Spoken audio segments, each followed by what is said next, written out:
বর্তমানে Jio, Airtel, Vodafone idea যে পরিমাণে রিচার্জের দাম বাড়িয়েছে তাতে যারা মধ্যবিত্ত স্টুডেন্ট, বেকার তাদের জন্য খুব প্রবলেমের একটা বিষয় হয়ে যাচ্ছে তাদের রিচার্জ করতে, কারণ প্ল্যানে অনেক রকম প্রাইজের যে চেঞ্জ আপ সেটা কিন্তু এসছে। তো বর্তমানে সেই দিকটাকে বিবেচনা করে তোমরা মার্কেটে এখন ট্রেন্ড দেখতে পাচ্ছ। বিএসএনএল, আমার হাতে এখন রয়েছে বিএসএনএল সিমের একটা ডাব্বা, মানে বিএসএনএল সিম অলরেডি আমি লাগিয়ে নিয়েছি আমার ফোনে।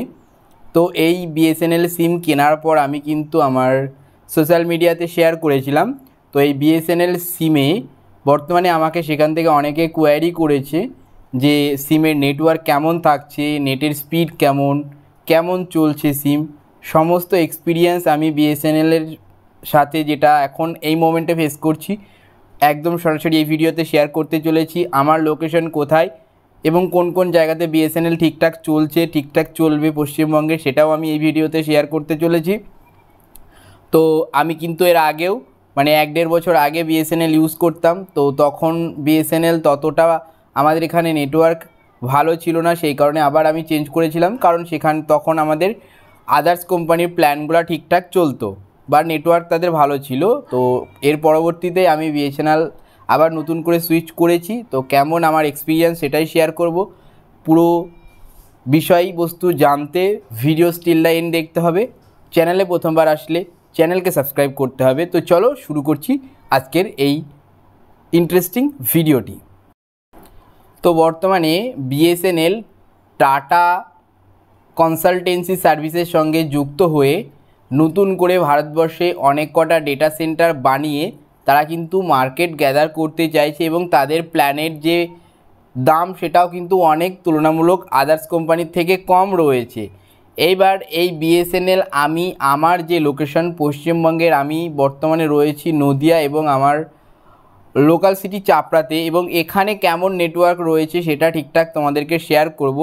আর এখানে ইন্টারনেটের কথা তো দূরে থাক, আমার বিএসএনএল এক্সপিরিয়েন্স খারাপ হচ্ছে। আমি যখন 1 থেকে 1.5 বছর আগে বিএসএনএল ইউজ করতাম তখন ঠিকঠাক কল টল আমি করতে পারতাম। বর্তমানে কিন্তু পুরো নেটওয়ার্ক আমার রুমে জিরো, বা আমি যে গ্রামে থাকি সেখানে টোটালি জিরো।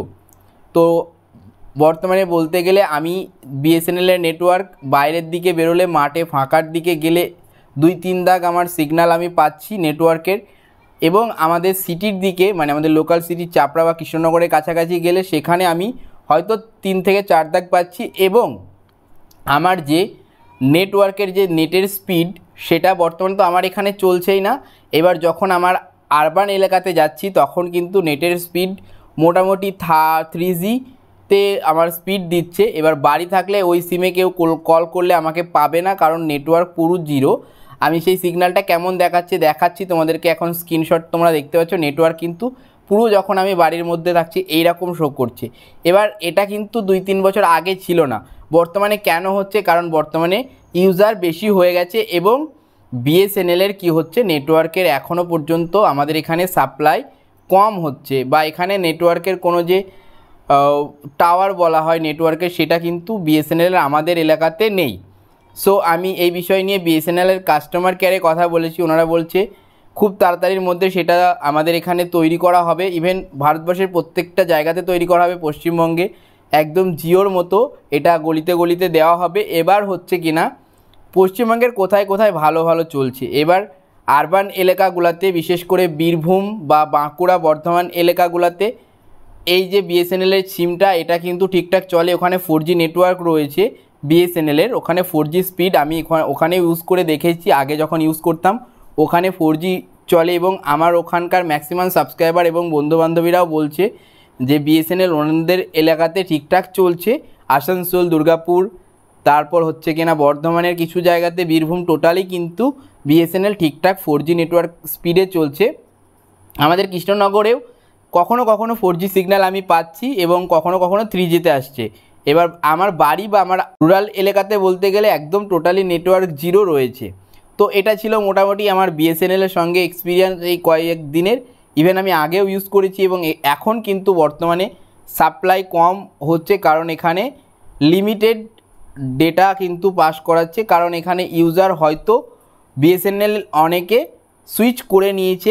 কেন করেছে আগে থেকে জানো যে অন্য কোম্পানি যে রিচার্জের দাম বাড়ানোতে অনেকে সুইচ করে নিয়েছে বিএসএনএলে। তো অনেকে জানতে চাইছিল কেমন এক্সপিরিয়েন্স হচ্ছে বিএসএনএলের সঙ্গে, সেটাই শেয়ার করলাম আজকের এই ছোট্ট টিউটোরিয়ালের মাধ্যমে।